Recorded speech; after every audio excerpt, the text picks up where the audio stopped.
এবার বিশ্ববাসীর কাছে জমজম কূপের পানির সত্যতা প্রমাণ করেছে একদল গবেষক বিজ্ঞানী। ইসলামের কোরআন ও হাদিসের সবগুলো তথ্যই আধুনিক বৈজ্ঞানিক ব্যাখ্যায় সত্য প্রমাণিত হয়েছে। আবারও বিশ্ববাসীকে অবাক করে 4000 বছর পূর্বের জমজম কূপের হাদিসের সত্যতা প্রমাণ করেছে আধুনিক বিজ্ঞান। বিজ্ঞানীরা বলছেন জমজম কূপের পানির মধ্যে রোগ নিরাময় শক্তি রয়েছে এবং এর গুণাগুণ কোনোদিন নষ্ট হবে না। আর এই তথ্য দিয়েছে সৌদি বিজ্ঞানীরা। প্রিয় দর্শক, কে কে জীবনে একবার হলেও জমজম কূপের পানি পান করেছেন অবশ্যই কমেন্ট করে জানাবেন। জমজম কূপের পানি যে কতটা অলৌকিক সেটাই প্রমাণ করে বিশ্ববাসীর কাছে প্রশংসায় ভাসছে এই বিজ্ঞানী সংস্থাটি। শুধু তাই নয়, জমজম কূপের পানি যে নানা রোগের রোগ নিরাময়ের মহা ঔষধ তাও প্রমাণ করেছে আধুনিক বিজ্ঞান।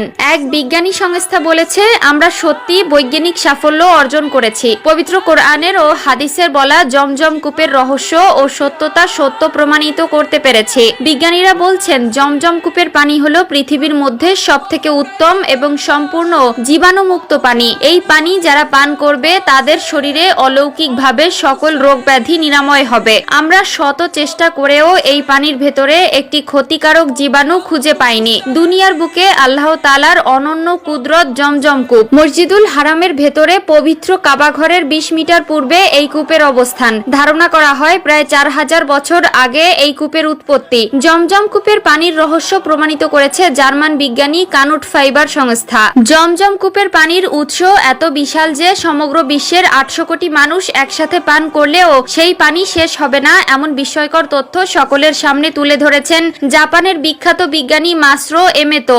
ডাক্তার মাসরো এমোতো নিম্নোক্তভাবে লিখেছেন, জমজম পানির গুণ বিশুদ্ধতা এই পৃথিবীর অন্য কোথাও পানিতে এর যে গুণ আছে তা পাওয়া যাবে না। তিনি নানো নামের প্রযুক্তি ব্যবহার করেন এবং জমজম পানির উপর প্রচুর গবেষণা করেন এবং দেখতে পান যে যদি জমজম পানির 1 ফোঁটা নিয়মিত পানির 1000 ফোঁটাতেও মিশ্রিত হয় তবুও নিয়মিত পানি জমজম পানির মতো সমান গুণ লাভ করবে। তিনি আরো দেখতে পান যে জমজম পানির 1 ফোঁটাতে একটি খনিজ পদার্থের নিজস্ব গুরুত্ব রয়েছে যা এই পৃথিবীর অন্য কোনো পানিতে পাওয়া যাবে না। তিনি কিছু পরীক্ষাতে দেখতে পান যে জমজম পানির গুণ বা উপকরণ পরিবর্তন করা যায় না কেন বিজ্ঞান এর কারণ জানে না। এমনকি তিনি জমজম পানির পুনঃপ্রক্রিয়াজাত করেন কিন্তু কোনো পরিবর্তন হয়নি, এটা বিশুদ্ধ ছিল। এই বিজ্ঞানী আবিষ্কার করেন যে মুসলমানরা খাওয়া বা পান করার আগে বিসমিল্লাহ বলে। তিনি বলেন যে নিয়মিত পানিতে বিসমিল্লাহ বলা হলে এর ফলে নিয়মিত পানির গুণে কতগুলো অদ্ভুত পরিবর্তন ঘটে, এর ফলে এটা সর্বোত্তম পানি হয়। তিনি আরো দেখতে পান যে যদি নিয়মিত পানির উপর কোরআন পাঠ করা হয় তাহলে